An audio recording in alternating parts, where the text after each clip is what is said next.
If you're looking for some early season help for your fantasy baseball squad, I got you covered. I got a lot of names for you, both hitters and pitchers, and some stashes that you should be looking for on waivers. Now, we're actually going to spend a lot of time in the desert, but first, it's obvious, got to begin in Baltimore, where there's a rookie that finally it's time to add him and put him in your lineups. No, not that rookie. I mean, come on. If you're in a fantasy baseball league where Jackson Holliday is not picked up already, no offense, but you need to look for a different league. Let's shift our attention to Colton Cowser. Now, unlike Holliday, Cowser did make the opening day roster for the Orioles. He just hasn't played. And he forced his way onto the roster by having such a hot spring, and look, he wasn't the only one. If I said there was a hitting prospect for the Orioles that could be starting on half the teams in the major leagues, but it's just going to have to bide his time and wait because they don't have a position for him yet. That describes about a dozen different guys. But instead of biding his time and raking in Norfolk, Cowser's been sitting on the bench, waiting his turn. And, you know, it's funny, but they finally decided to give him a chance in this Boston series. And guess what happened? He raked. In his first start, went 2 for 4 with 4 RBIs. Followed that up with 2 RBIs and a stolen base. And then on Thursday, finally, his first and his second home run. That means as of right now, hitting .458 over his first 24 official at-bats. He is not getting cheated at all. Even before he went deep for the first and second time, he already had 5 doubles, and that's despite barely even playing the first week of the season. Now, just like he forced the O's hand to keep him on the roster to start the season, it looks like he's going to force his way staying in the starting lineup. At least he really should. Like Austin Hayes has been ice cold to start the season. He might just lose his job. It's time to stash Cowser, even if you don't feel like you want to start him for whatever reason, you don't trust him, maybe you don't need an outfielder. You pick up a player like this who is this hot and who, let me remind you, just like a lot of players in their system, is a high-end prospect. You do this to prevent somebody else from picking him up. All right, now to Arizona. Look, the Diamondbacks are off to a very hot start offensively. Cooled down a little bit, but it's still a pretty good offense. We know it's a good team. They've had some shakeups in their lineup, and one of the most recent developments is that Blaze Alexander has become pretty much a regular. He doesn't really have a true position because he's really not that good defensively, but that's okay. They stick him at DH, and he's producing. Sure, it's early, but he's put together a little 4-game hitting streak. He's in .345 right now and just went for his second home run. Alexander is playing shortstop out of necessity because the starter there, Geraldo Perdomo, is on the IL, and you'd think, hey, it's Jordan Lawler time. Except no, because before that even happened, Jordan Lawler has been on the long-term IL. He didn't make the opening day roster, and then he hit the 60-day IL, so he'll be out for a while. Remember, Nick Ahmed, not there anymore. He's in San Francisco, and so that leaves it open for Alexander, who, again, they're definitely taking a hit on defense, but got no choice, and at least he's doing something with the bat. Not the type of upside like a Jordan Lawler. You know, Alexander will get you some average and some power, modest speed. So don't recommend putting him as your starting shortstop. Hopefully you don't need to go there, but as a middle infield option or just somebody for depth, surely worth a pickup. And then another D-back who's getting a chance now is Jake McCarthy. Looked like he had been squeezed out of a spot to start the season. On the roster, but not really in the starting lineup. But now he's back in there. And let's see what he can do. I'm still remembering a couple years ago when he had that kind of breakout season, gave you 30-plus steals and hit for average. Well, last year, gave you 30-plus steals, but that average dropped about 40 points to 243, and he got sent down late in the season. Wasn't really part of that run in the postseason either. But it looks like he's worked his way back into at least a strong side platoon with Randall Grichuk in right field. That means he'll be in there most days. And look, he's still got the speed. Is he going to help you with average? Is he going to hurt you? We'll see. Got off to a pretty good start, slowing down. I'm going to take a chance here because we know the talent could be due for a bounce back. And so, again, this is not somebody you want to force into your lineup, but I'm going to add him and take the chance. Now, another Jake who really doesn't belong on waivers anymore. Why is Jake Cronenworth just being left out there? I mean, this is one of the first players you probably took notice of because in the Soul Series, the very first games of the season, he did pretty well. He just hit his second home run, now up to 304 batting average. This guy has a history of producing. Last year was disappointing. I mean, it was disappointing across the board for the Padres, let's face it. And this offense did, on paper, get worse for 2024. But doesn't matter, Cronenworth still the everyday first baseman. Don't forget, in a lot of leagues, he also does qualify at second base and third base, so that does give him a little extra layer of value. But hey, he's producing, not the most exciting player, but he's out there every day. He's going to drive in runs, he's going to score some runs, and now he's back to hitting for average. Like I said, I don't think this Padres offense this year will be among the best, but I've been super high on Fernando Tatis having his best season, possibly an MVP season, or at least a fantasy MVP season. And so with Cronenworth hitting there right behind him, I think he's going to have value all season long. By the way, this is a good time to check out Underdog because speaking of Fernando Tatis, they're finally getting Major League Baseball pick'em specials on Friday against the Dodgers. Fernando Tatis just needs to show up. Basically, get one plate appearance. You go higher in the 0.5 plate appearances pick'em as a new customer. You win that, and there's also a PGA Masters special for a player to be announced. So you get 2 free pick'ems if you sign up to Underdog using code Endgame. So check that out. Now, when I think of the Padres, I naturally think of the Mets too. Both teams that spent a ton of money last year to not make the playoffs, and once again off to a slow start this year. But hey, there's something good in New York. Let's talk about Brett Baty. He's one of those players that didn't quite pan out last year, was given the reins basically and handed the third base job, but didn't do much with it. So once again, they need somebody there. He's ready, and so far he has taken advantage, hitting .311 and got 6 RBIs in the early going. Only 1 home run, but hey, we know he's got some power. It will come. The most encouraging thing is I like that he's hitting either 4th or 5th in the lineup on a regular basis. I'd really like to see JD Martinez actually play. Got a little setback there, so who knows when he'll debut, but that will make that lineup even more potent. Starling Marte having a kind of a bounce back season. There is enough, don't worry Mets fans, there is enough thump here. The offense really shouldn't be the issue, and yes, at some point, Frankie Lindor will start to hit. I talked about Baty before the season as one of my favorite post-hype breakout candidates.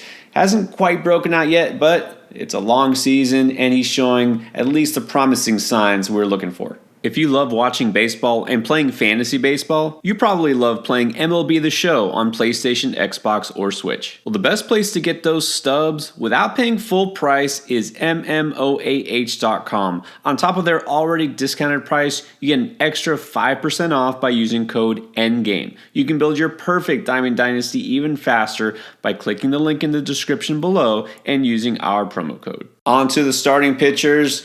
Well, I think we have to talk about the guy who's probably going to be the most added. He definitely was today, and that's Cody Bradford. I know we don't vote for the Cy Young after, 3 weeks, not even, of the season. But if we did, then maybe he'd get a couple of votes. Well, in 3 starts, he's only given up 3 earned runs and only 2 walks compared to 17 strikeouts. So let's look a little closer. His last start, it was against the Oakland/Sacramento A's. But before that, he faced the Cubs and the Astros, 2 decent teams. Bradford did debut last year, but didn't impress too much, so this is kind of an out-of-nowhere thing. I mean, Bradford, we knew could do better than he had, but not this good. So far, the key to his success has been the fastball. Not that he's blowing hitters away necessarily. He's just locating it, pitching up, and this has been a key. A lot of pitchers trying to get that fastball elevated, keep it up in the zone, and then fool hitters with their off-speed stuff. His fastball run value, according to StatCast, in the 99th percentile. And that four-seamer, like I said, only averages 90 miles per hour. It's location, location, location. Getting the fastball up, the changeup down, and it's working. Now, as always, a word of caution here. Regression, I'll say that again. But this is a fly ball pitcher, and you can live like that for a little while, but sometimes it'll catch up to you, especially fastball up in the zone. Could get hit out of the park, so there will come a time where probably give up a couple of home runs, maybe that ERA is going to jump up. But this is still something we can buy into at the very least for now, short term, and see if he's figured out how to work hitters. Now let's go back to the Mets, another pitcher who may be having a better season, Sean Manaea. Manaea is really interesting. He's been around a while. Was with the A's for several years. Solid, but never quite spectacular. Didn't quite know what to do with him in fantasy. And then now he's just been bouncing around. He's on his fourth team in 4 years. Well, the Mets wanted him, and now the Mets need him with all those injuries in their rotation. And, well, in 2 starts, he's shown his best self. Only giving up 4 hits and 4 walks while striking out 14 in those first 2 goes. And what's new with Manaea this year is basically everything. Look at his pitch mix. I'm not even quite sure what to make of this. He's obviously trying some new things. I don't know if it's just a matter of figuring it out finally, or if he's just confusing batters who thought they had a scouting report on him. Hey, let's see what happens here going forward. I'm going to be a little cautiously optimistic. Manaea's always had some arm talent, but has never quite been able to put it all together. Let's see if this is the season. Then let me go back to a player I've talked about previously, but I think it's still a good time to pick up Zach Littell in Tampa Bay, mainly because he pitches in Tampa Bay. This is another pitcher who, for a few years, just was very unimpressive. Nobody in fantasy circles even was aware of him. But let's throw all of that resume out the window and just look at what's happened since he moved to Tampa, which was last year. Drop that walk rate down to 3.2%. And he got off to a really solid start his first couple of starts. Now his last start just now, in fact, he was dropped in a lot of leagues because he didn't go beyond 5 innings and he did walk 3 batters. But look, it still wasn't a bad outing for him. I think he only gave up 1 run. This is the type of pitcher that could help you with your ratios, specifically your whip. No, he's not going to strike out a ton of batters, but look, again, great situation for him. He's shown that he's got his command figured out, and so this is a nice back-end rotation piece that you can add everywhere. All right, closing time. There's still, believe it or not, some pitchers getting saves that are freely available in a lot of leagues. So we're going back to Arizona, and the current closer, while Paul Sewald is still on the mend, and it's Kevin Ginkel. Early going, he's got 2 saves. He is the guy until Sewald returns, which we really don't know. That oblique injury he suffered very early in the season. I know it's still early in the season, but right away. There's no timetable, and so it could be a couple more weeks, maybe a setback, maybe several more weeks. Until then, don't think they're going to mix and match guys. It seems like Ginkel is pretty much the one who's going to earn saves. Only rostered in 59% of Yahoo leagues right now, even more widely available in ESPN. I mean, most leagues you do need saves, and even if you don't, Ginkel is still a solid bullpen arm. Now, I don't think solid is the word I'd use to talk about Michael Kopech, but hey, he's the closer. It looks like the White Sox found their guy who's been there all along. He just picked up his second save and, well, 2.45 ERA so far. That's pretty encouraging. 1.23 whip. Hey, for him, that's a major improvement. Now, if you know anything about Kopech, it's number 1, he throws gas. Then number 2, he can throw it all over the place at times. He's in the bullpen now because last year he was all over the place. A 15.4% walk rate, which is one of the worst in the bigs, and wound up with a 5.77 expected ERA. Again, one of the worst among all pitchers. Without a doubt, one of the most frustrating for fantasy owners last year because he was coming off a really solid season. I mean, you talk arm talent, this guy's got it, but sometimes he just cannot find the plate. And then there are times where he does, and hitters find the ball and make it leave the yard. Just know what you're getting into with Kopech. You could get a ton of strikeouts. You could wind up with a bunch of saves if he keeps this job, and you could also wind up wrecking your ratios. I'm probably not going all in on him unless I'm really desperate for saves already, but hey, worth a shot early in the season if you are desperate. And then let me mention a couple of deep league ads for those or in the type of league like I play in where a lot of these players are just not available for you, or you want somebody a little more under the radar. All right, well, let's go to Milwaukee. Oliver Dunn has carved himself out a role, and this is a player, trust me, was nowhere on my radar. You know, all eyes are on Bryce Terang these days, as they should be. He is hitting, and he's stealing a ton of bases. Well, Oliver Dunn has actually stolen a couple of bases too, and has a home run, hitting 250, but again, the point here is that he's playing now pretty regularly. You know, if you play in an NL-only league, that is so valuable, just those plate appearances. Dunn is not a player that's really known for his speed. Again, like Turang is fast, but he's not a guy we expect getting 40, 50 steals. Well, this is because Milwaukee has just been running a lot this year. So far, third in the majors in stolen base attempts per game.